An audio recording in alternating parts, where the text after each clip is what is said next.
epidemia en el mundo produjo algo así como el triple de víctimas que la Guerra Mundial, más que entre la Primera y la Segunda Guerra Mundial juntas. Aquí murió alrededor de un 2% de la población. Hay poblaciones donde murieron el 6% o el 7%, y muy virulento.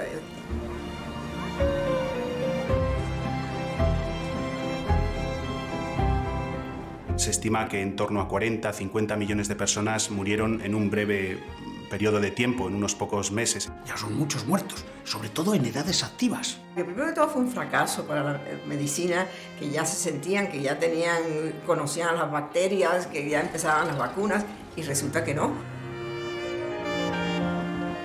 Como madre de todas las pandemias, fue el origen de los virus de las pandemias posteriores. Esta gripe del 18 tiene un patrón diferente a las otras y mueren los jóvenes.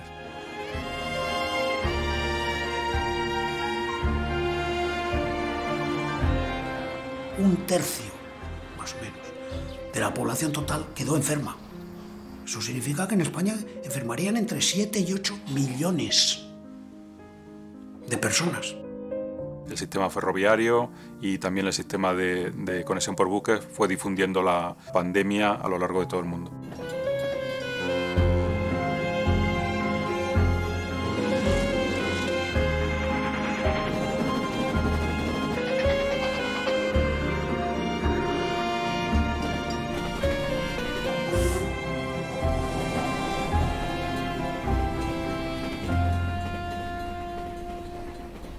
La gripe empieza en febrero en los Estados Unidos. Esa es la primera noticia cronológica que tenemos. Hay otras teorías sobre el origen, pero esa es la primera noticia que tenemos. Lo que hay con certeza es la constancia de que en un campo militar de los Estados Unidos, un campo donde se concentraban gran parte de las tropas que iban a ser enviadas a Europa, es el principal foco conocido de difusión de la gripe.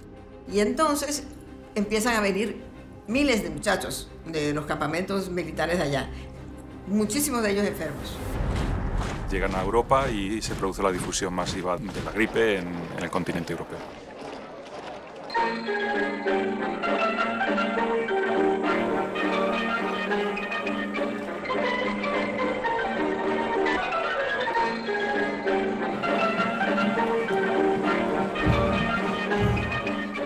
Cuando llega a España es mayo, son las fiestas de San Isidro, se enferma el rey, se enferma el primer ministro, las actrices de los teatros, cierran los teatros. Entonces salió en toda la prensa y la llamaban El Soldado de Nápoles por una opereta que estaba de moda, que tenía una música muy pegadiza. Vamos a contarles cómo es la enfermedad de moda que en forma de brutal epidemia se ha metido en las casas de Madrid. Y que por haber entrado en todas, absolutamente en todas, hemos dado en llamarle El Soldado de Nápoles.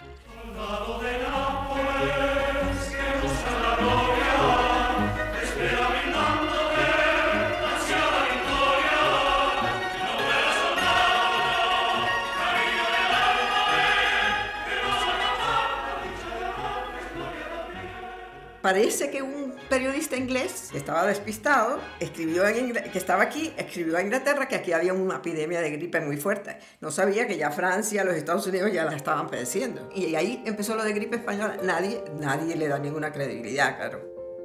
Lo más tradicional es pensar que había sido este origen en Estados Unidos y que quizá en vez de haberla llamado la gripe española la deberíamos haber llamado la gripe de Kansas o similar.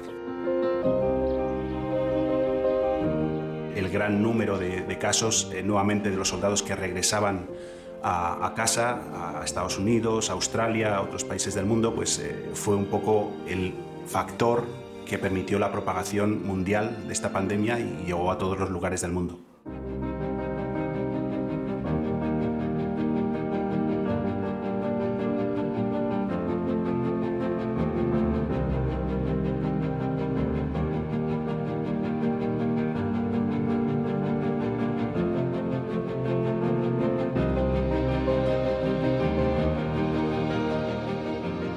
Claro, 40-50 millones de excombatientes de decenas de países repartidos por todo el mundo, celebrando la victoria, sobre todo los que habían ganado, claro, la victoria. en sus países, en fiestas, desfiles y tal, pues bueno, eso es una difusión enorme de la epidemia, ¿no?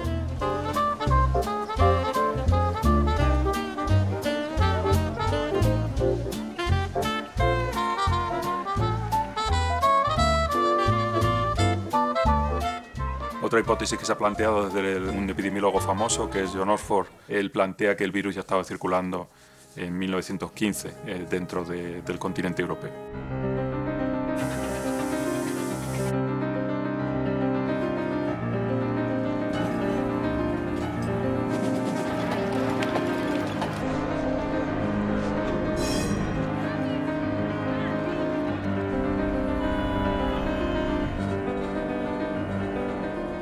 Que no es que de repente un día el virus decida, sino que es todo un proceso largo de transformaciones en el entorno, entre las condiciones de vida de las personas, ese movimiento, desplazamiento.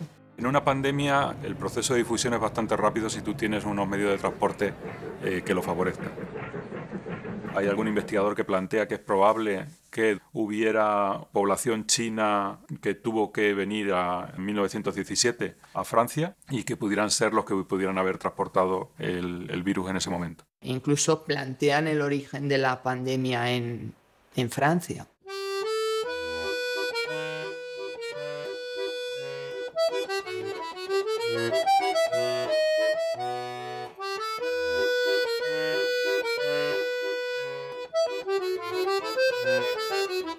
La gripe de 1918, la característica que tuvo es que no fue solo una ola concreta, sino que estuvo la gripe atacando durante diversas olas a lo largo de varios años. Son 3 brotes, uno en la primavera de 1918, otro en el otoño de 1918 y el tercero, pues aunque hay diferencias de unos países a otros, pues más o menos en la primavera del 1919. La primera ola afecta, viene de Francia, afecta el centro del país.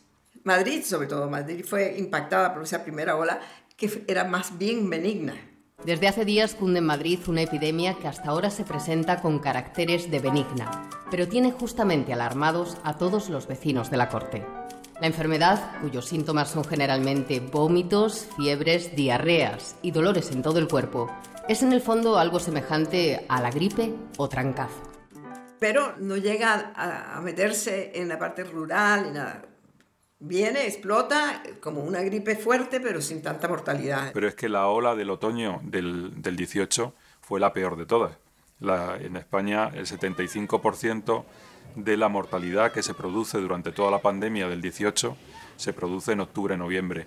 El factor que más influyó fue la inmunidad. Es decir, aquellos que tuvieron la primera ola se salvaron en gran parte de la segunda. Y el otro factor es el nivel de vida de las provincias.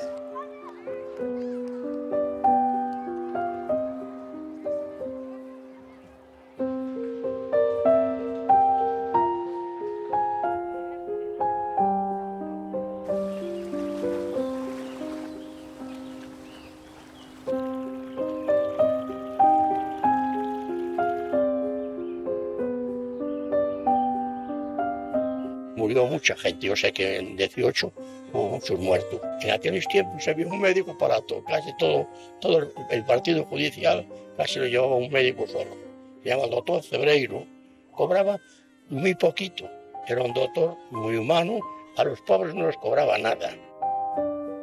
La gripe del 18 continúa en el otoño del 18, continúa en la primavera del 19. Hay una tercera ola al principio del invierno de 1919, que también fue mala, pero ya la mayor parte de la gente estaba inmunizada. En junio, más o menos, de 1919, aquello ya desaparece lo que son este conjunto de 3 brotes. En 1920 vuelve otra, que aquí en España causó bastantes muertes, pero ya entre los niños, los que no estaban inmunizados.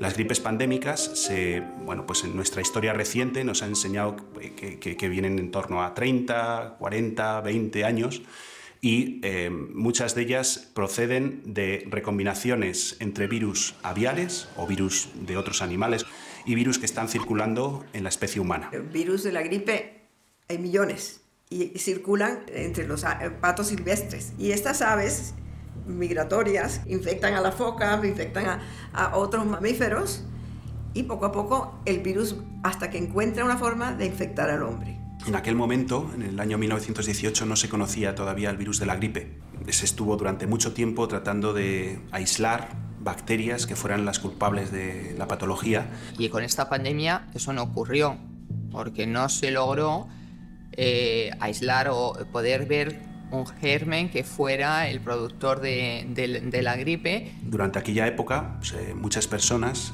que estaban trabajando, sobre todo en Estados Unidos, que estaban trabajando con este caso, con el caso de la gripe, pues fueron conscientes de que no eran capaces de aislar el agente infeccioso, pero sí que fueron lo suficientemente perspicaces como para guardar muestras, cortes de parafina de pulmones de personas que habían fallecido. Entonces cogieron a los que habían muerto en 1920 y con esos tejidos y una señora inuit, una esquimal, que la encontraron bastante intacta en el permafrost, resucitaron el virus, es decir, lo reconstruyeron genéticamente y hoy en día tenemos el virus de la gripe del 18.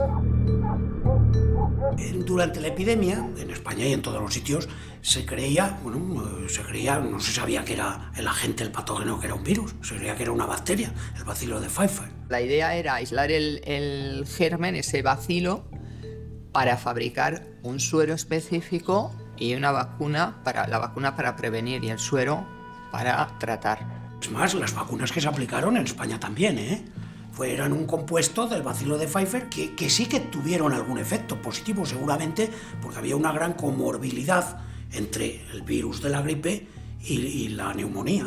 Las vacunas que se prepararon podían servir, en el mejor de los casos, contra las complicaciones bacterianas, pero no contra la enfermedad. En los años siguientes, como se siguió investigando, cuando ya se descubrió que era un virus, pues claro, la primera vacuna ya fue de los años 30, fue poco después, ya antigripal. Fue con posterioridad que se supo que era la gripe y después de muchísimos años, hasta bien entrados los 2000, que no se logró secuenciar e identificar completamente aquel agente infeccioso. En el hombre, el bacilo de la influenza puede llegar hasta la sangre, aunque lo ordinario es que se localice en la superficie. Aunque dicho microbio puede eliminarse por la boca, en la mayor parte de los casos se expulsa por las vías respiratorias, ganando el ambiente al desprenderse de los esputos.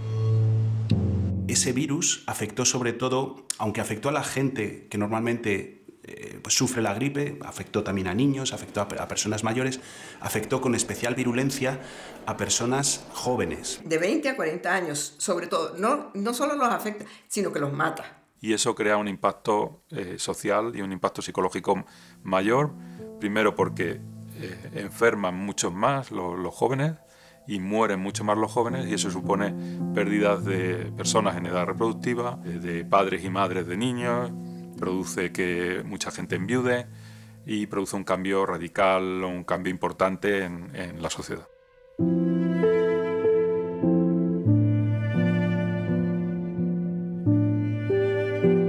Mi hermana tenía 3 años, la que ha sobrevivido, y cayó, claro, con la gripe, pero después de ella había un niño de 2 y otro niño de 1. Teníamos una niñera y todos cayeron y murieron los niños y la niñera. Los 3 el mismo día, lo recordaban mis padres con un terror horrible.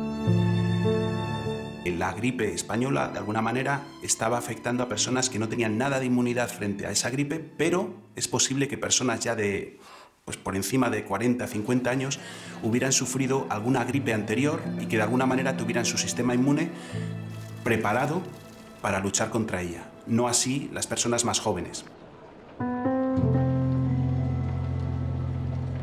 Tiene también que ver con unas gripes anteriores, con este caso con la gripe de 1889-90. Parece inferirse de esa conexión que aquellas personas que pasaron la gripe de 1889-90 tenían algún tipo de protección respecto a la gripe del 18.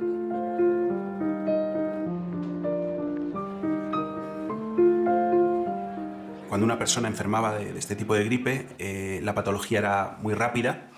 En algunas personas, al cabo de unos pocos días, al mismo tiempo que empezaban a tener dificultades al respirar, pues alguna de ellas tenía una tos tan fuerte que inducía, por ejemplo, la ruptura de las costillas o la ruptura de algún órgano interno, de tal manera que sangraban. Algunas de ellas también sangraban por la nariz o por las orejas.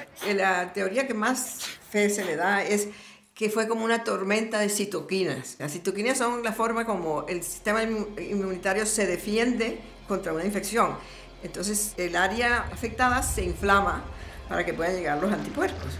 Pues parece que la reacción de los jóvenes fue exagerada, patológica. Y entonces en las autopsias encontraban que los pulmones estaban inundados de fluidos. Personas que perdieron masa muscular, capacidad pulmonar, con lesiones pulmonares graves, que de alguna manera pues luego tuvieron complicaciones al poco tiempo, también asociadas a infecciones. Estos hombres comienzan con lo que parece ser un ataque ordinario de gripe, y cuando llegan al hospital desarrollan rápidamente el tipo más vicioso de neumonía que se haya visto. Pocas horas después del ingreso puede verse la cianosis extendiéndose desde las orejas a toda la cara, hasta que se hace difícil distinguir negros de blancos. La cantidad de casos de complicaciones neumónicas, de pulmonías, pues. Y la pulmonía, entonces, la mayor parte de la gente se moría. Lo más estudiado y lo más conocido es la encefalitis letárgica, que apareció en personas que habían padecido la gripe posteriormente, ¿no? Algo después de haber pasado la gripe. Personas, por ejemplo, que estaban como dormidas, estaban conscientes, pero no reaccionaban, pues comían, respiraban, parpadeaban, pero no reaccionaban al mundo. Se quedaron como en su burbuja y permanecieron ahí durante muchas de ellas el resto de su vida. Pues realmente se percibe, claro, ese impacto negativo, esa sensación de depresión, también de estar desbordado por la situación. En febrero de 1919 mi tío cogió la gripe y en 4 días estaba muerto. Estábamos muy aislados. Recuerdo que mi madre decía, aunque yo no lo entendía, que teníamos suerte de no relacionarnos con otra gente. Cualquier persona, sea rico, sea pobre, sea niño, sea mujer, puede morir en una de estas enfermedades. Las estrellas, algunas de ellas enfermaron, algunas murieron. Por ejemplo, Lillian Gish y su hermana Dorothy Gish, que eran famosísimas, entonces las más famosas, la tuvieron la gripe. Lo mismo que Mary Pickford. Mary Pickford era lo más de lo más.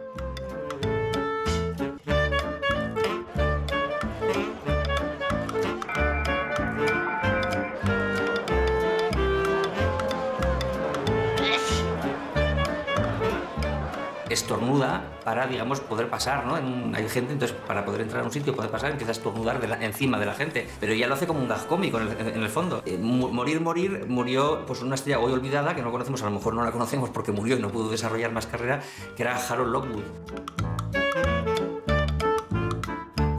Aunque el impacto fue mayor en gente con menos recursos, varios de los que participaban para redactar el Tratado de Versalles durante la Primera Guerra Mundial fueron afectados ellos directamente o sus familiares. Bueno, también Clemenceau y Lloyd George, el británico, también tuvieron la gripe. El Kaiser también, por supuesto. Pero los 3 de la Conferencia de Versalles la cogieron. Y el más grave, Wilson. Por ejemplo, el pintor Munch, el noruego Munch, él también fue afectado y él se pinta. Se levantó un día de la cama, hizo un autorretrato enfermo de gripe, que así tituló. Él está enfermo, pero el cuadro en sí entero es un cuadro de enfermo. Se ve la melancolía, la tristeza, ese sillón amarillo en el que se sienta, la curva que forma su cuerpo envuelto en una bata. No se ve que haya sido una habitación de enfermo, pero sin embargo está la enfermedad presente. Pero que en el fondo lo que estaba mostrando esa obra era como una renovación, unas ganas también de una nueva vida. Un poco después sale de la gripe española y se hace un autorretrato, esta vez en azul en vez de en amarillo, tremendamente expresionista, en la que se ve en su rostro en un atrevidísimo primer plano los estragos que la enfermedad le ha causado. Klimt, si no recuerdo mal, otro pintor, ese sí murió. Klimt, en febrero del 18, sufre una embolia que se transforma en neumonía y muere, probablemente contagiado por la gripe española. Klimt es el autor del famoso El beso, otro de los iconos del siglo XX.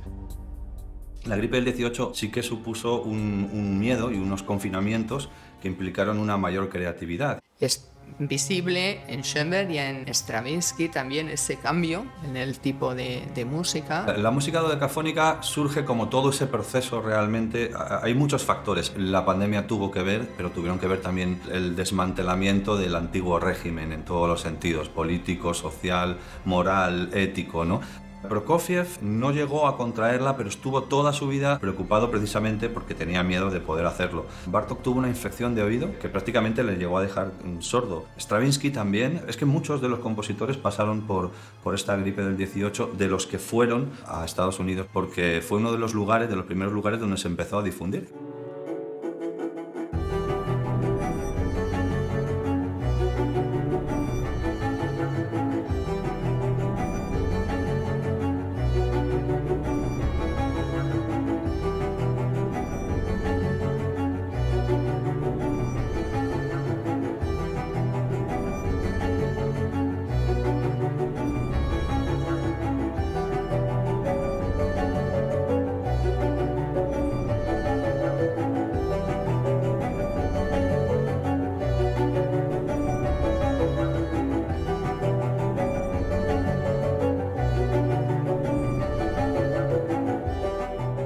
La epidemia empieza en los Estados Unidos, pero marcha del centro del país hacia el este, porque con todos los soldados que están embarcando, y llega a California mucho más tarde. Y entonces las autoridades del este le escriben a los del oeste, le dicen, cojan a sus carpinteros y pónganlos a hacer ataúdes para que no se les apilen los muertos.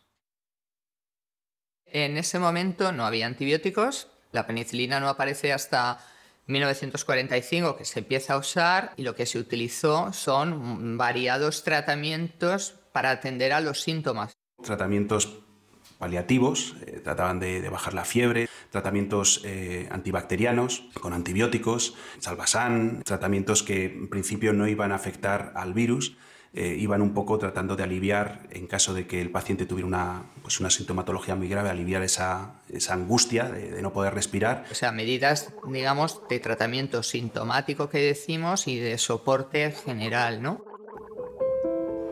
Yo me acuerdo que se hablaba mucho de aquella gripe, porque yo era pequeña entonces, pero sí recuerdo que fue una cosa muy, muy mala. No había seguridad social, ni muchísimo menos, y teníamos cada uno un médico particular. Cuando te ponías mala, llamabas a ese médico y era el que te atendía. Y sobre todo nos hacían sudar, que con el sudar ya lo arreglaban todo. Porque yo creo que en aquella época hasta los médicos no sabían lo que era aquello. Mi padre me contaba, y mi tío también me contaba, de que una de las cosas que les hacían a los niños, les metían en habitaciones cerradas, les echaban el zotal, les echaban agua y bueno, pues de esos vapores pues pensaban que los niños iban a de alguna manera estar más preparados y a no infectarse. Se utilizaron muchos recursos, pues la quinina, pues que ya se había utilizado contra otras fiebres, ¿no? O contra la malaria. Se incorporó, por ejemplo, como novedad la aspirina de Bayer. Y luego, pues medidas de aislamiento, tratar de que las personas no se juntasen en espacios comunes a niveles que se agolpase mucha gente, tratar de llevar mascarillas, fomentando, por ejemplo, que las personas, antes debía de ser bastante común pues el tema de escupir al suelo, pues que no escupiesen. La gripe, de todas maneras, hoy en día tampoco tiene un remedio, es decir, que lo que mejor es que te cuiden, que te metan en una habitación aireada, que te den bien de comer. Para mucha gente eso no era posible. Lo que teníamos era la beneficencia municipal. Pero claro, esa estaba destinada a los pobres, a las personas calificadas como pobres de solemnidad. Quien tenía dinero pues iba a ese médico al que pagaba y ya estaba. Y el grupo de personas que no iba a entrar dentro de esa beneficencia, si podía, pagaba esas sociedades comerciales que le cubría la atención médica, farmacéutica y si moría, pues también el entierro. Aparte de las casas de socorro, que atendían fundamentalmente a personas con bajos recursos, estaban los centros hospitalarios. La capacidad que tuvieran estos hospitales se veía más que superada. Se requirió el establecer pabellones Docker, traído, digamos, del ámbito de la medicina militar. En el Instituto de Salud Carlos III, en esa zona, hubo que instalar hospitales de campaña. No había suficientes hospitales ni suficiente nada. La gente lo vivió y el que le tocó morirse se moría. Hubo dificultad para tener médicos disponibles.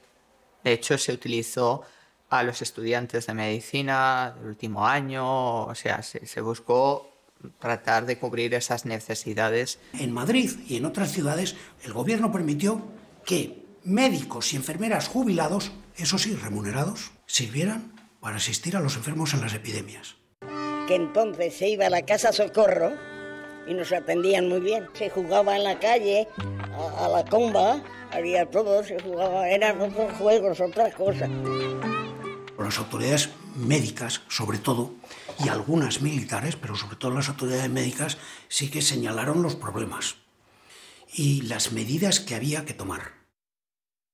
Pues se implementaron medidas que se vienen aplicando desde, con pequeñas variaciones, desde las epidemias de peste que asolaron Europa. Confinamiento y distanciamiento físico y social, como medidas básicas. Y después, claro, todo lo que eso trae aparejado de freno de la economía. Otras medidas que se tomaron, desinfecciones no solo de mercancías, sino también de las personas. Por ejemplo, limpieza de las calles en las localidades o donde llegaba el tranvía.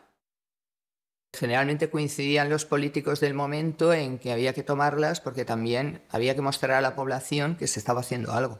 En los Estados Unidos tomaron medidas, por ejemplo, la mascarilla, que aquí no se vio. Porque fue más propio, se utilizó más en, digamos, ámbito anglosajón. Estuvimos más centrados en el lavado de manos, que es muy importante, claro, y en otras medidas que esa entonces suele estar relacionado con esa tradición cultural y también científica.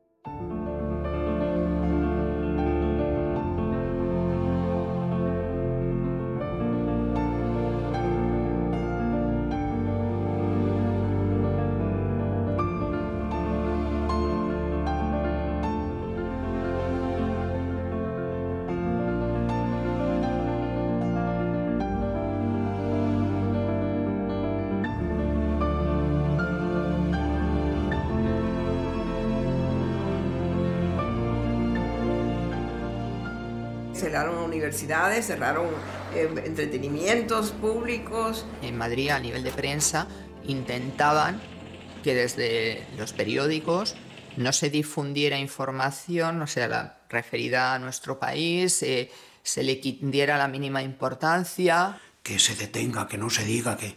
Y entonces las autoridades pues empiezan a decir pues que es una gripe común, que eso se cura en 2 o 3 días, que no pasa nada.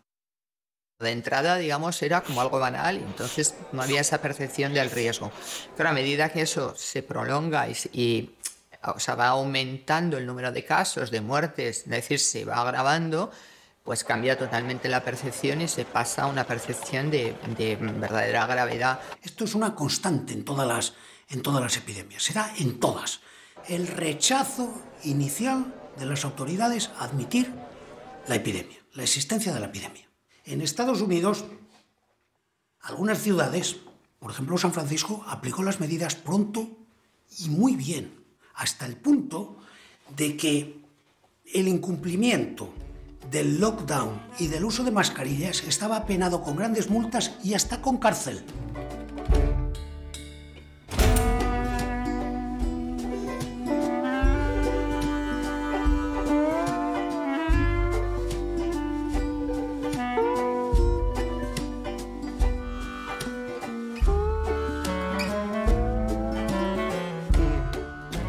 A los actores, estrellas o gente más conocida no les gustaba llevar mascarilla, les quitaba de alguna manera ese glamour que tanto exigía la gente en aquella época. Las estrellas, digamos, masculinas entre comillas, más masculinas, pues tanto por decisión propia como por decisión del estudio de la compañía que lo sustentaba, no les gustaba, esto es una cosa increíble, no les gustaba que tuvieran la mascarilla porque les quitaba hombría, les quitaba masculinidad. Era como decir, este señor necesita una mascarilla, con lo superhéroe que parece que es en las películas.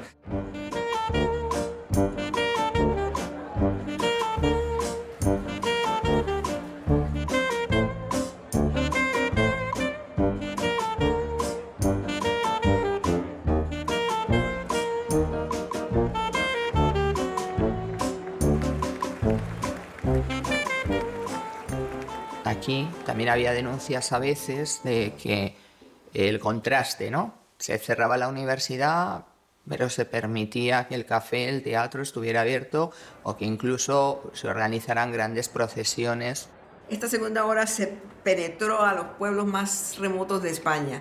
¿Y qué pasó? Que coincidió con todas las fiestas y las autoridades no querían prohibir las fiestas.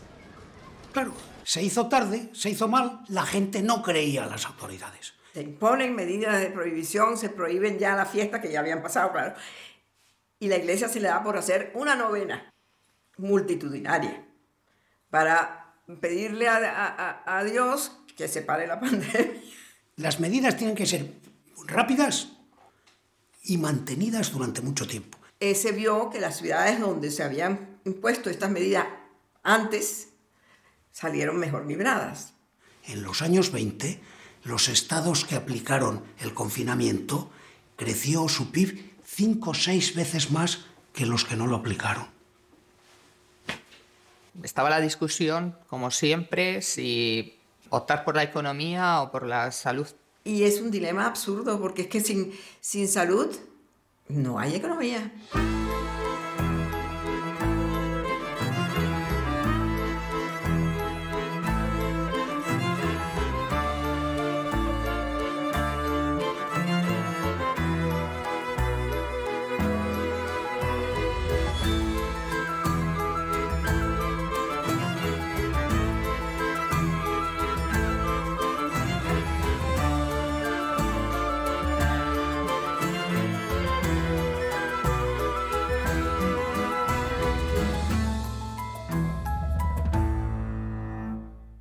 La gripe de 1918-19 fue una expresión de la muy compleja coyuntura de ese momento, ¿no? De esa confluencia de Primera Guerra Mundial, de crisis económica profunda, crisis política y crisis social importante. Naturalmente que tuvo que afectarnos.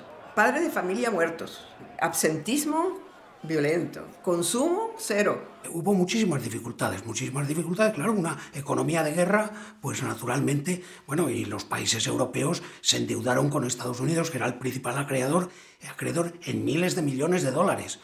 El principal Gran Bretaña a su vez prestó a Francia y otros, Francia a otros, Francia quedó endeudado con todos, un desastre. Pero España fue neutral y a España le vino económicamente muy bien. Por ejemplo, España sí que va a vender las mercancías aprovechando esa necesidad y esos mercados que se abrían ante la situación de la guerra mundial.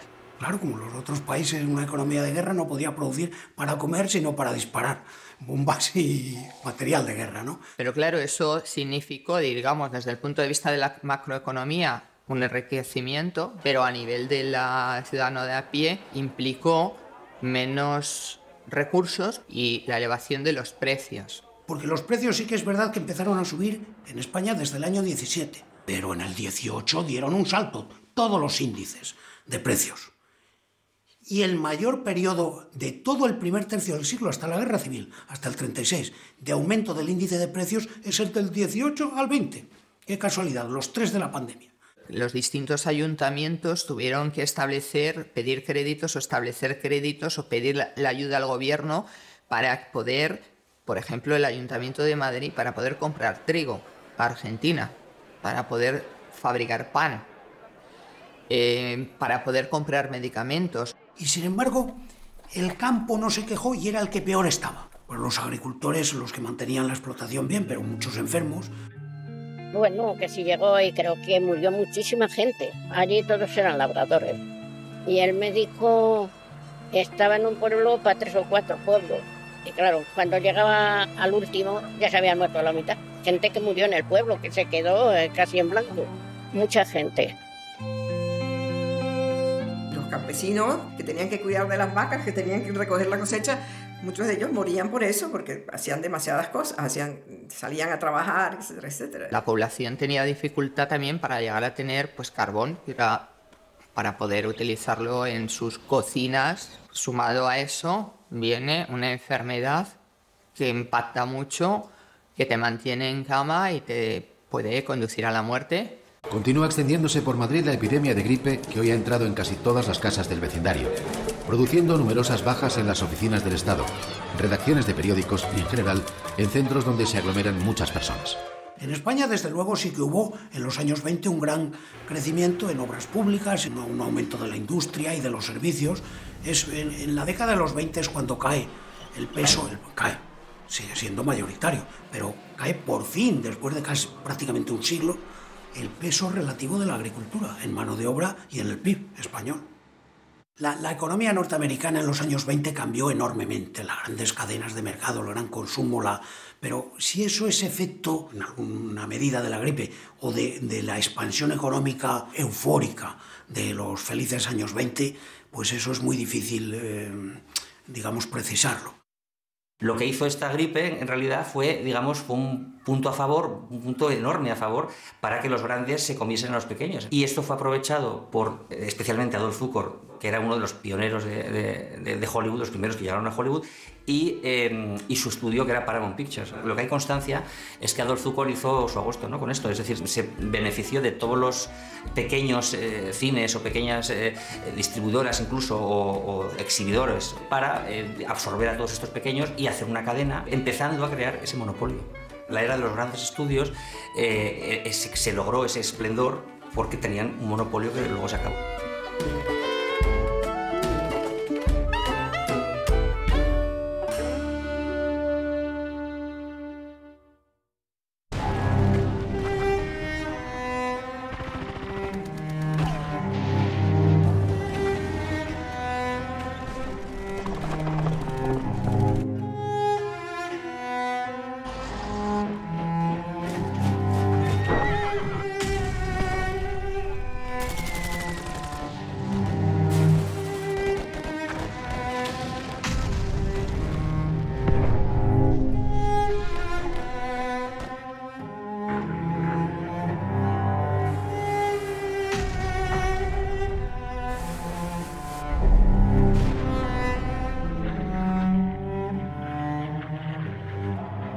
De 1918 fue una gripe que, por su grado de virulencia, acabó con tal número de personas en tan poco tiempo que rompió un poco los esquemas de estabilidad social y de alguna manera fomentó o desencadenó el final de la Primera Guerra Mundial y el armisticio, con las consecuencias que tuvo también a la hora de prepararlo para la Segunda Guerra Mundial.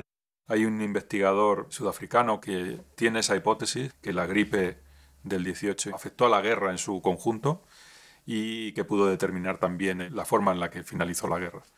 El ejército estaba debilitado porque una gran parte estaba enfermo. Había que meter a todos los enfermos con los heridos por esas carreteras llenas de barro y de obstáculos y no sé qué. Los enfermos eran un problema estratégico, es decir, que sí influyó en la guerra. El que las tropas, un gran número de tropas estuvieran enfermas, que no pudieran ir al combate, el gran número de bajas, el gran riesgo que corrían los dos ejércitos a la hora de enfrentarse y no tener en sus líneas de frente el número de soldados que estarían dispuestos a pelear. ¿Pero por qué los mandan sabiendo que estaban enfermando tanto? Los mandan porque Alemania se preparaba para dar una última ofensiva esa primavera. No querían contar que tenían la mitad del ejército en la cama, ninguna de las potencias que estaban en la guerra. La distribución espacial que se ha producido de la gripe en el caso de España tiene mucho que ver con el flujo de población que se produce, por ejemplo, de portugueses que vuelven de la Guerra Mundial, y las zonas por donde van pasando son zonas que están muy afectadas, sobre todo en la segunda ola. Hay que recordar que España efectivamente no fue un país beligerante en la Primera Guerra Mundial, pero España en esos años mantenía una guerra muy importante, que era la guerra o las guerras de Marruecos. Muchos de los militares estaban en Marruecos, de los soldados, de los reclutas. Todavía no se sabe si murieron por la acción bélica de la misma guerra, por efectos de la enfermedad, tuberculosis, malaria en Marruecos, por ejemplo, o si murieron por efecto de la epidemia de gripe del 18 al 20.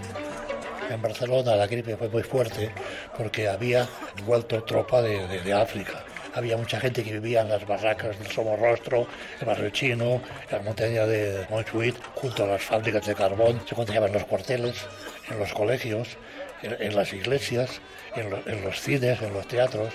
Por el Paralelo y Barrio Chino había muchísimos, ¿cómo se llama?, de cabarets. Había mucha gente, entonces la virus se contagia persona a persona. Y claro, en la época del 18 esto era todavía mucho más pobre. Los Estados Unidos, como estaba en la guerra, no permitió que se acabara la producción para la guerra. Es decir, ahí iba todo el mundo a la fábrica a hacer tanques, porque sí, enfermos o no enfermos. Crusen decía que no había problemas. Es más, el 28 de septiembre, en lo más alto de la epidemia, prepara el gran desfile del préstamo, la Liberty Loan Parade. Varios miles de manifestantes, marines, enfermeras, bailarinas, músicos, etcétera, desfilando por todas las calles y varios cientos de miles aplaudiéndole por la calle. Hasta ese día había habido 30, 100, 40, 100 enfermos en Filadelfia. A los 3 días explotó.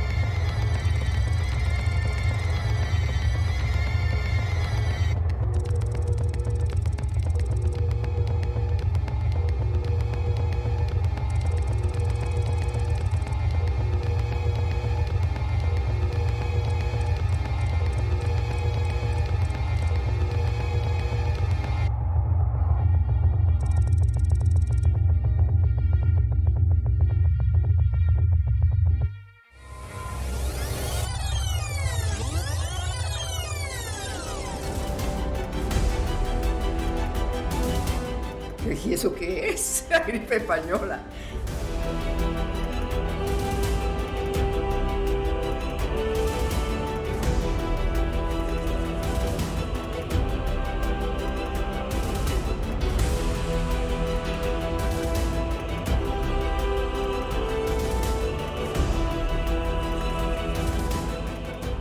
Desde el año 2000 aproximadamente, 2000 poco, se ha empezado ya a escribir mucho, sobre todo por ahí fuera, ¿verdad? Pero también en España. Ni mis padres me hablaron. Mi papá era médico, entonces cuando le dije, oye papá, me dijo, ah, sí, por Bogotá pasaban los carros de mula a recoger a los cadáveres en la calle. La sociedad española y la sociedad en general mundial viene de un periodo en el que la mortalidad es normalmente alta. Se les morían 4 de cada 6 hijos que nacían, es decir, que era una cosa muy terrible. Tenían una presencia constante de la muerte, la esperaban. Y yo creo que por eso pasaron página. Había pasado cuando yo era joven. Mi padre solo decía, cuidado con la gripe, que ha habido una gripe malísima, que ha muerto muchísima gente. No os descuidéis, no cojáis frío. Y luego hay una circunstancia evidente, que es la Primera Guerra Mundial. Es un hecho que involucra a muchos países, que tiene un significado mucho más icónico, si se quiere poner de esa manera, y la gente pues tiene más en la memoria la guerra y los eventos de la guerra que una enfermedad más de las que ha habido durante ese periodo de tiempo. La Primera Guerra Mundial es la primera vez en la que nos damos cuenta que se puede dar un conflicto en ese grado.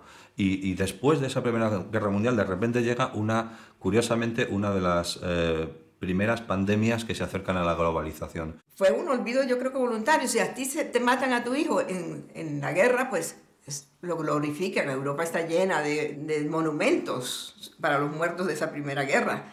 Y muchos de esos muchachos que están enterrados en estos cementerios multitudinarios murieron de gripe. Entonces esas cosas Pues no las mencionan los libros de historia.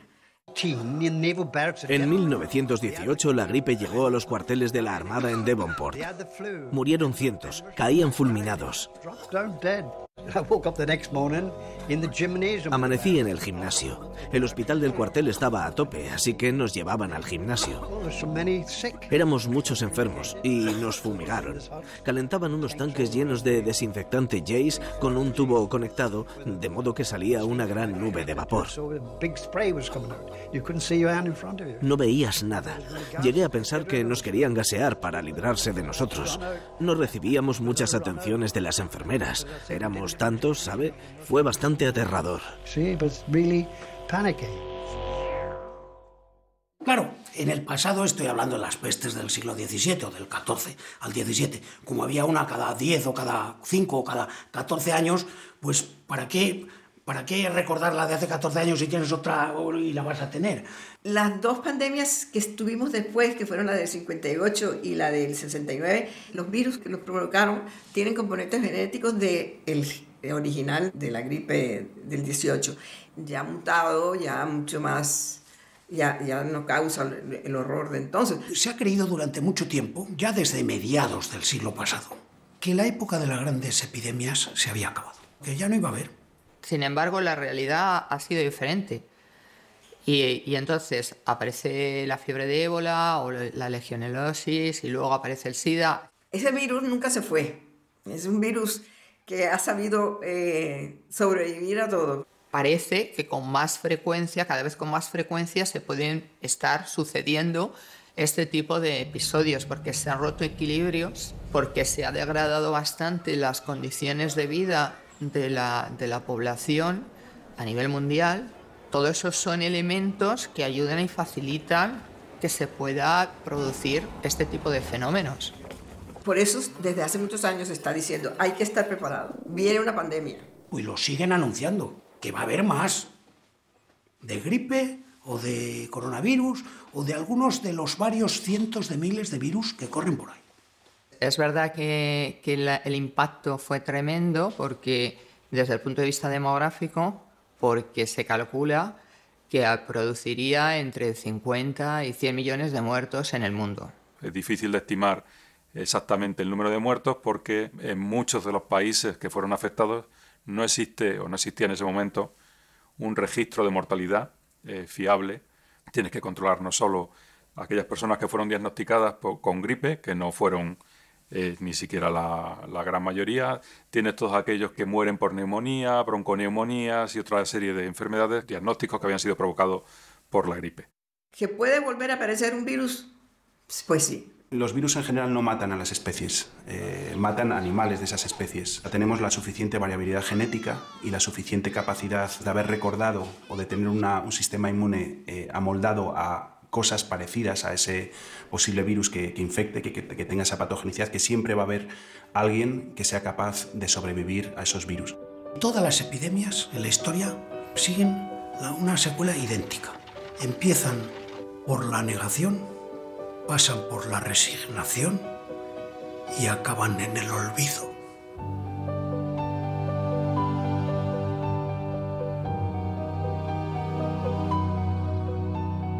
Hablando de enfermedades, la Organización Mundial de la Salud está preocupada por un virus que afecta al aparato respiratorio y que ya ha causado 2 muertes y una treintena de casos en China. El Departamento de Salud del Gobierno vasco ha detectado un caso sospechoso, una mujer de origen chino que ha regresado recientemente de esa ciudad de Wuhan, presenta síntomas. El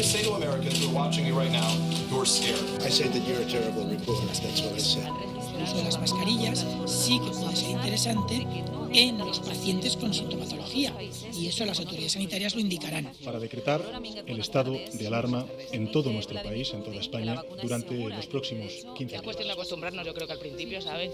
Y luego ya, lo que pasa que claro, con el verano ahora y todo... Ahora se ve más gente, yo estoy en la calle, estoy viendo más gente. Yo no llevo mascarilla como